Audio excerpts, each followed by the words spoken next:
welcome to Far and Away Storytime. I'm Miss Michelle, and I'm going to bring you a delightful story time from the... Wait a minute.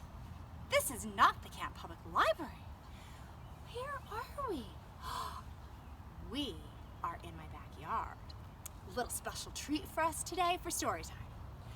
Well, before we get on to our stories, let's start with a hand washing song. Are you ready? Count of 3. 1, 2, 3.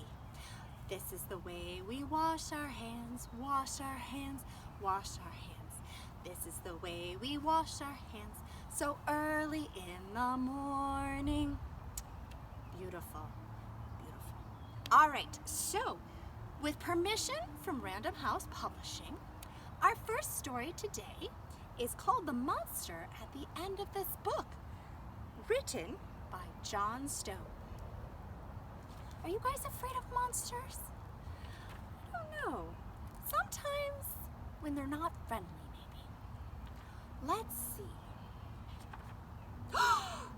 What did that say? Did that say on the first page that there will be a monster at the end of this book? It did. Oh, I'm so scared of monsters.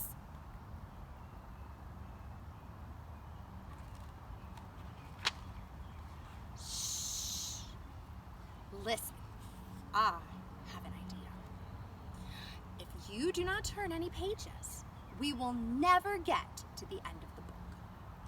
And that is good, because there is a monster at the end of the book.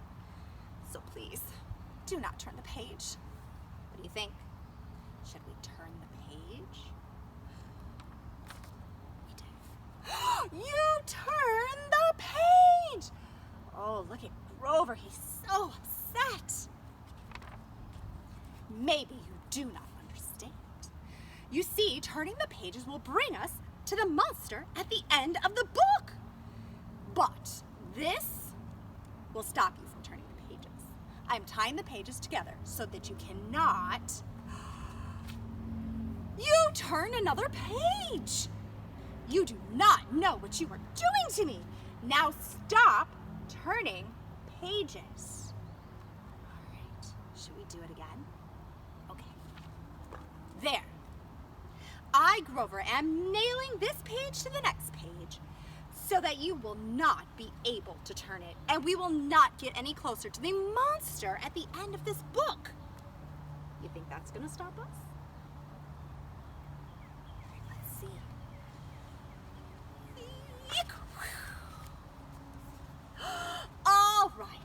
All right. Do you know that every time you turn another page, you not only get us to the monster at the end of the book, but you also make a terrible mess. Yep, Grover's gonna have to clean that mess up. This will stop you from turning any more pages.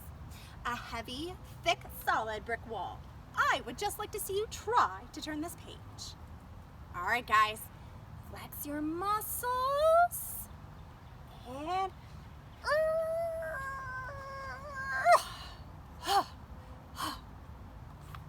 do you know that you are very strong?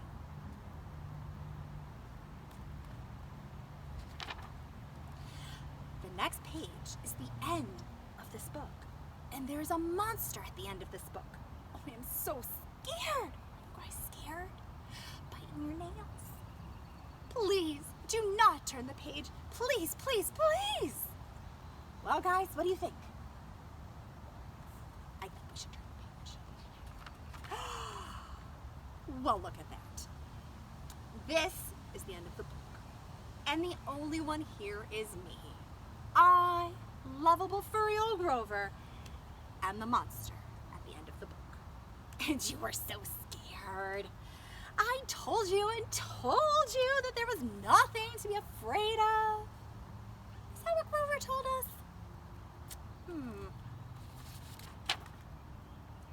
Oh, I am so embarrassed.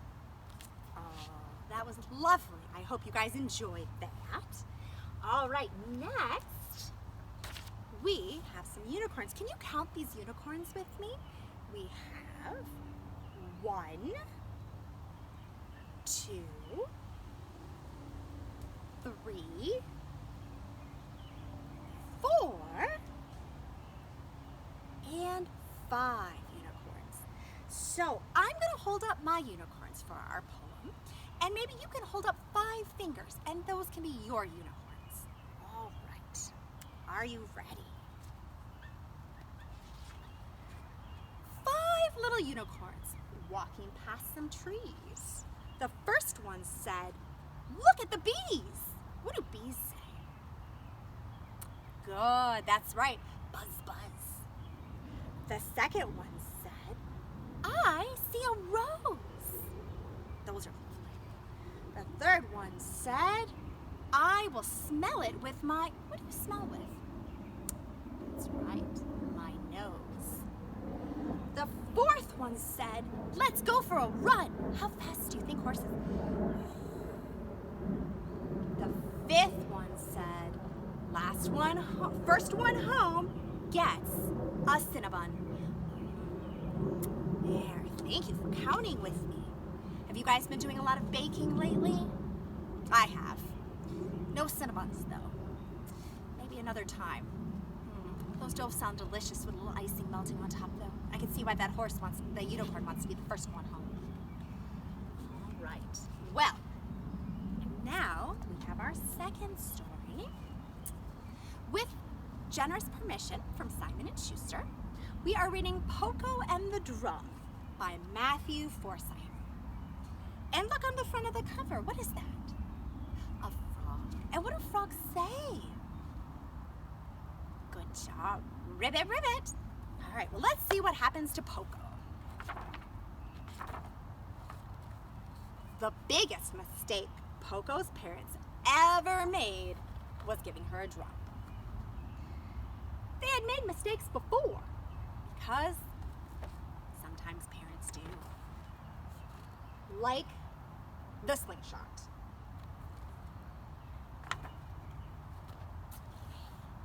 And the llama. How many of you guys have a llama? I don't. And the balloon.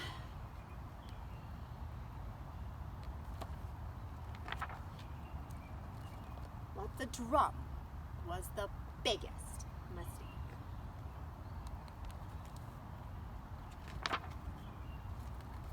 We shouldn't have given her that drum, said her father.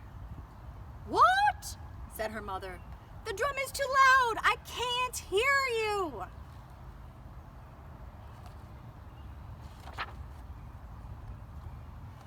The drum was a big mistake, said her father. That sounds like a wonderful idea, said her mother, who still couldn't hear what he was saying.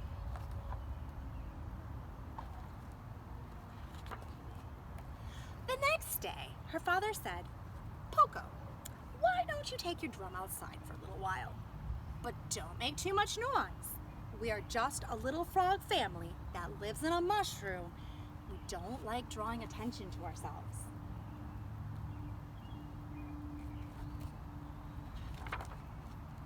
Pokko agreed, and she set out as quietly as she could.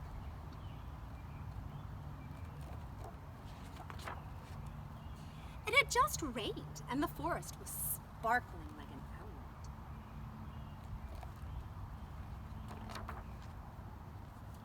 And it was very quiet.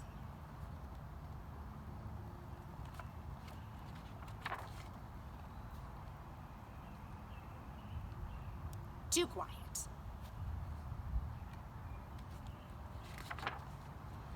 Pokko started tapping on her drum just to keep herself company. But something stirred behind her. A raccoon playing a banjo started following her. So Pokko hit her drum harder, louder. And then a rabbit playing a trumpet started following them. But Pokko kept playing her drum.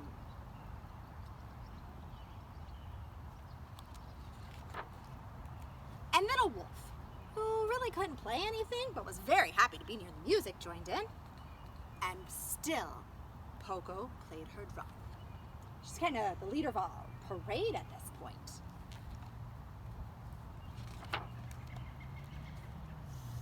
But then the wolf ate the rabbit, and Pogo stopped playing her drum, faced the wolf, and said, "No more eating band members, or you're out of the band." Excellent life lesson, friends. "I'm sorry," said the wolf. He meant it.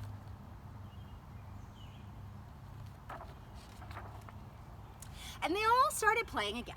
And soon there was a crowd of animals playing instruments.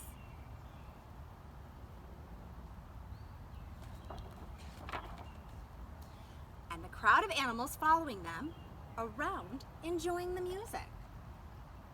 Music really is for everybody, isn't it? And they were all following Pogo. Where's Pogo's mom and dad? "Pogo, your dinner is ready," said her father. No one answered, but he could hear music in the distance.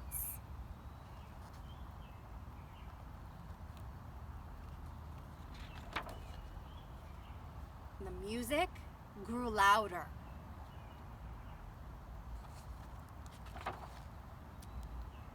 And louder.